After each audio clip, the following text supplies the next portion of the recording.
ಬೆಂಗಳೂರು ಫಸ್ಟ್ಗೆ ಸ್ವಾಗತ. ನಾನು ಭಾವನಾ. ಈಗ ಹೆಡ್ಲೈನ್ಸ್. ಆನೆಗಳನ್ನ ಕಾಡಿಗಟ್ಟಲು ಅರಣ್ಯ ಸಿಬ್ಬಂದಿ ಒದ್ದಾಟ.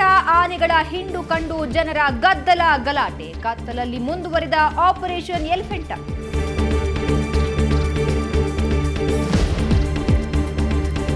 ಸಾರಿಗೆ ಸಚಿವರಿಂದ ಬೆಂಗಳೂರು ರೌಂಡ್ಸ್. ಮೆಟ್ರೋ ಇಂಜಿನಿಯರ್ಗೆ ಫುಲ್ ಕ್ಲಾಸ್. 3 ತಿಂಗಳಲ್ಲಿ ರಸ್ತೆ ಸರಿಪಡಿಸಲು ಡೆಡ್ಲೈನ್.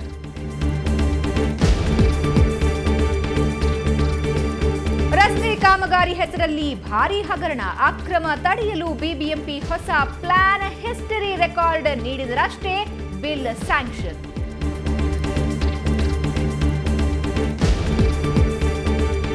ಬೆಂಗಳೂರು ಅಭಿವೃದ್ಧಿಗೆ ಬಗೆ ಬಗೆ ಯೋಜನೆ. ಮೂಲಭೂತ ಸಮಸ್ಯೆಗಳೆಲ್ಲ ಪರಿಗಣನೆ. ಕೆಐಜಿ ವರದಿಗೆ ಸಾರ್ವಜನಿಕರ ಆಕ್ಷೇಪಣೆ.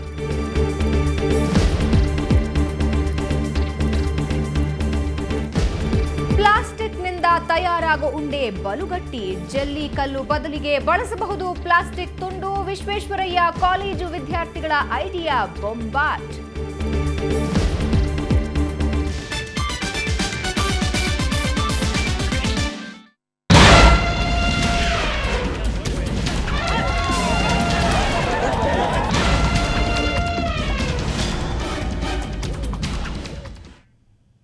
ರಾಜ್ಯ ರಾಜಧಾನಿ ಬೆಂಗಳೂರು ಈಗ ಕಾಡಾನೆ ಕಾಟಕ್ಕೆ ಬೆಚ್ಚಿದೆ. 2 ದಿನಗಳಿಂದ ನಾಡಲ್ಲೇ ಬೀಡು ಬಿಟ್ಟಿರೋ ಕಾಡಾನೆಗಳನ್ನ ಕಾಡಿಗೆ ಅಟ್ಟೋದಕ್ಕೆ ಅರಣ್ಯ ಇಲಾಖೆ ಇನ್ನಿಲ್ಲದ ಹರಸಾಹಸ ಪಡ್ತಾ ಇದೆ. ಈ ಮಧ್ಯೆ 2 ತಂಡಗಳಾಗಿ ಮಾರ್ಪಟ್ಟಿದ್ದ 13 ಆನೆಗಳು ಮತ್ತಾನಲ್ಲೂರು ಕೆರೆ ಬಳಿ ಒಂದು ಹಿಂಡು ಬೀಡು ಬಿಟ್ಟಿದ್ರೆ ಮತ್ತೊಂದು ಹಿಂಡು ರಾಮಸಾಗರದಲ್ಲಿ ಬೀಡು ಬಿಟ್ಟಿತ್ತು. ಅರಣ್ಯಾಧಿಕಾರಿಗಳ ಹರಸಾಹಸದಿಂದ ಕೊನೆಗೆ ಈ 2 ಹಿಂಡು ನೇರಳೂರಿನಲ್ಲಿ ಮತ್ತೆ ಒಂದಾದವು. ಸದ್ಯ ಕಾಡಾನೆಗಳ ಹಿಂಡು ತಿರುಮಗೊಂಡನಹಳ್ಳಿ ಬಳಿ ಠಿಕಾಣಿ ಹೂಡಿವೆ. ಕಾಡಾನೆಗಳನ್ನ ಕಾಡಿಗಟ್ಟುವ ಅರಣ್ಯ ಇಲಾಖೆ ಸಿಬ್ಬಂದಿ ಕಾರ್ಯಕ್ಕೆ ದಸರಾ ಆನೆಗಳು ಸೇರಿದಂತೆ ವನರಾಜ ಸಾಥ್ ನೀಡಿದ್ದಾನೆ. ಅಂಬಾರಿ ಆನೆ ಅಭಿಮನ್ಯು ಕೂಡ ಈ ಕಾರ್ಯದಲ್ಲಿ ತೊಡಗಿಕೊಂಡಿದ್ದಾನೆ.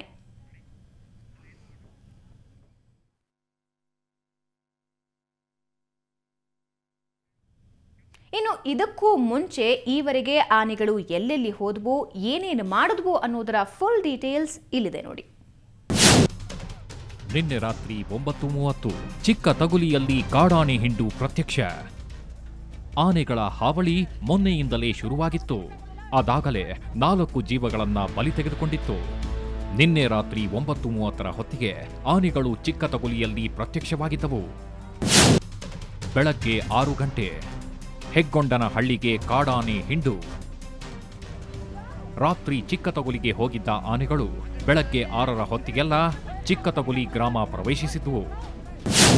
ಬೆಳಗ್ಗೆ 7 ಗಂಟೆ ದೊಮ್ಮಸಂದ್ರ ಪ್ರವೇಶಿಸಿದ ಹಿಂಡು.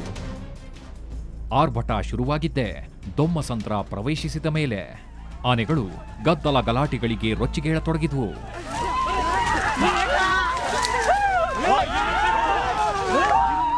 ಕಾಡಾನೆಗಳು ರೊಚ್ಚಿಗೆದ್ರೆ ಅಪಾಯ ತಪ್ಪಿತಲ್ಲ. ಆನೆಗಳನ್ನ ನೋಡಲು ಜನ ತಂಡೋಪತಂಡವಾಗಿ ಬರತೊಡಗಿದ್ರು. ಬೆಳಗ್ಗೆ 8:30 ದೊಮ್ಮಸಂದ್ರದಲ್ಲಿ ಶ್ಯಾಮ್ ಮೇಲೆ ದಾಳಿ. ದೊಮ್ಮಸಂದ್ರದಲ್ಲಿ ಆನೆಗಳು ಗೀಳಿಟ್ಟವು. ಶ್ಯಾಮ್ ಎಂಬುವವನು ಆನೆಗಳ ಹೊಡೆತಕ್ಕೆ ಕಾಲು ಮುರಿದುಕೊಂಡ. ಅದೃಷ್ಟವಶಾತ್ ಪ್ರಾಣಾಪಾಯದಿಂದ ಬಚಾವಾದ. ಆದರೆ ಜನರ ಕೆಟ್ಟ ಕುತೂಹಲ ತಗ್ಗಲಿಲ್ಲ. ಡೇಂಜರ್ ಅನ್ನೋದು ಗೊತ್ತಿದ್ರೂ ಆನೆಗಳನ್ನು ಬೆನ್ನಟ್ಟುತ್ತಿದ್ದರು.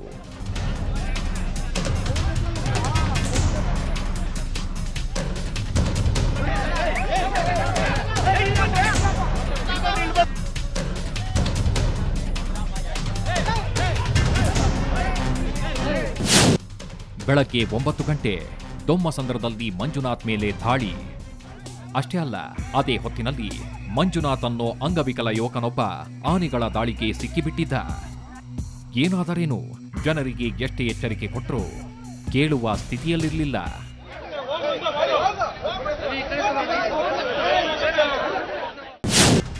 ಬೆಳಗ್ಗೆ 9:45 ಹುಸ್ಕೂರು ಬಳಿ ಜಾಲಿ ಮರದ ಪೊದೆಗೆ ಎಂಟ್ರಿ. ಇಷ್ಟೆಲ್ಲ ರಂಪ ರಾಮಾಯಣ ಮಾಡಿದ ಆನೆಗಳು ಅದಾದ ಮೇಲೆ ಹುಸ್ಕೂರು ಕೆರೆಯತ್ತ ನುಗ್ಗಿದವು. ಹುಸ್ಕೂರು ಬಳಿ ಇರುವ ಸುಮಾರು 10 ಎಕರೆ ವಿಶಾಲವಾದ ಜಾಲಿ ಮರದ ಪೊದೆಗೆ ನುಗ್ಗಿ ಕುಳಿತುಬಿಟ್ಟವು.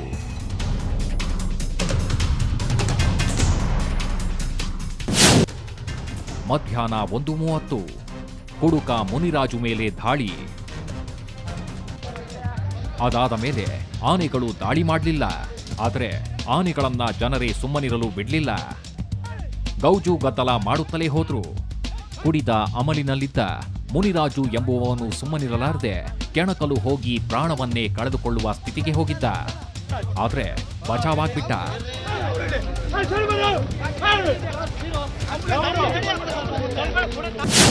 ಮಧ್ಯಾಹ್ನ 3 ಗಂಟೆ ಆಪರೇಷನ್ ಕಾಡಾನೆಗೆ ವನರಾಜ ಆಗಮನ.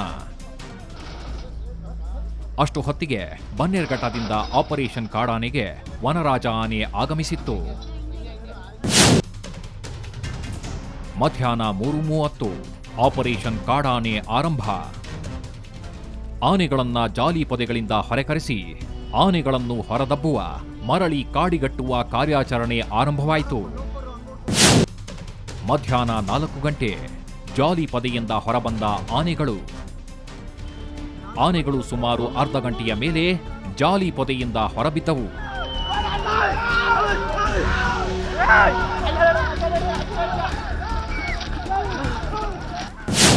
ಮಧ್ಯಾಹ್ನ 4:15 ಚಿಂತಲಮಡಿವಾಳ ಗ್ರಾಮಕ್ಕೆ ನುಗ್ಗಿದ ಆನೆಗಳು. ನಂತರ ಆನೆಗಳ ಹಿಂಡು ಚಿಂತಲಮಡಿವಾಳ ಗ್ರಾಮಕ್ಕೆ ನುಗ್ಗಿತು. ಪಟಾಕಿ ಸಿಡಿಮದ್ದು ಸಿಡಿಸಿ ಆನೆಗಳನ್ನ ಓಡಿಸುವ ಕಸರತ್ತು ಆರಂಭವಾಯಿತು. ಮಧ್ಯಾಹ್ನ 4:30 ಆನೆಗಳ ದಾಳಿ, ಬೈಕ್ ಧ್ವಂಸ, ಕರು ಸಾವು. ರೊಚ್ಚಿಗೆದ್ದಿದ್ದ ಆನೆಗಳು ಬೈಕ್ ಒಂದನ್ನು ತುಳಿದು ಧ್ವಂಸ ಮಾಡಿದವು. ಆನೆಗಳ ದಾಳಿಗೆ ಸಿಕ್ಕಿ ಎಳೆಗರು ಒಂದು ಸಾವನ್ನಪ್ಪಿತ್ತು.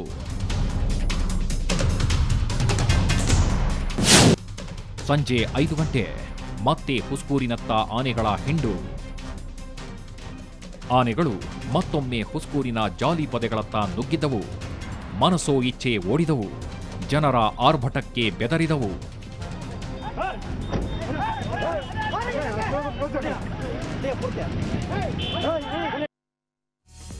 ಈಗ ಬ್ರೇಕ್ ನಂತರ ಬೆಂಗಳೂರು ಫಸ್ಟ್ ಮತ್ತೆ ಮುಂದುವರಿಯುತ್ತೆ.